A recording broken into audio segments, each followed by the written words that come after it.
quiet night in a remote Idaho neighborhood. 16-year-old Cassie Jo Stoddart is alone, house-sitting in this ordinary cream-colored home. Out of nowhere, the power cuts off completely.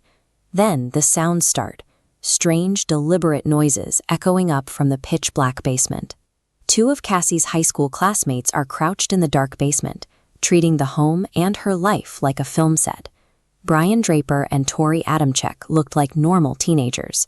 This is the story of how they engineered a real-life horror scene and why they were captured almost immediately. By trying to force the plot of a Hollywood slasher movie into reality, they turned a quiet house-sitting job into an inescapable nightmare. To understand the execution, we have to look at the motive. Brian and Tori shared a deep obsession with serial killers and the 1996 horror film Scream.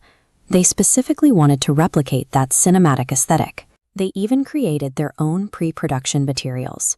The boys filmed extensive video diaries, treating the camcorder like a backstage pass to their own movie. When you watch the footage, there is a complete psychological disconnect. They map out a lethal plan, but they talk about it like it's a thrilling game, a fast track to internet infamy. Their first operational step was manufacturing a false sense of security. Earlier that evening, they hung out with Cassie at the house, watching a movie to make her feel perfectly safe. But right before they left for the night, they quietly slipped downstairs and unlocked a specific basement door. That friendly hangout was a calculated Trojan horse. They completely bypassed the home's locked doors by simply letting themselves in from the inside. Once outside, they transitioned from ordinary classmates into their slasher personas, changing into dark clothing and pulling on masks. They snuck back onto the property, heading straight for the basement door they had rigged earlier. Their first mechanical step was blinding their target. They located the home's electrical panel and flipped the circuit breakers, plunging the entire house into darkness. Then began the psychological torture. Before striking, they waited in the pitch-black basement, intentionally making loud, unsettling noises to maximize Cassie's terror as she sat alone upstairs. When the tension peaked, they moved upstairs and carried out a fatal, premeditated attack on their classmate. The boys fled with an air of absolute control, convinced they had performed a perfect, untraceable crime. Running into the night, they were fully convinced they had orchestrated a flawless, untraceable cinematic murder. But they were not criminal masterminds. Their perceived brilliance unraveled instantly because of an incredibly clumsy mistake. Fleeing in the dark, they fumbled the camcorder, leaving it buried in the thick brush of the nearby woods.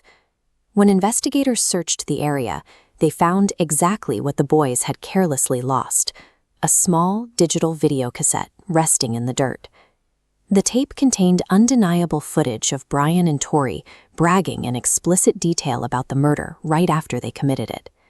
The very technology they used to try and immortalize their fantasy ended up handing law enforcement a perfectly wrapped, unarguable confession. The delusion of being untouchable horror movie villains vanished the second they entered the cold, procedural reality of a courtroom. Their self-recorded video diaries, detailing both the plan and the aftermath, provided a complete evidentiary record that made any legal defense impossible. The final consequence for playing out a movie script was severe. Both teenagers received permanent sentences of life in prison without the possibility of parole. In their desperate, arrogant attempt to direct a true crime masterpiece, they ultimately succeeded in only one thing: perfectly documenting their own lifelong ruin.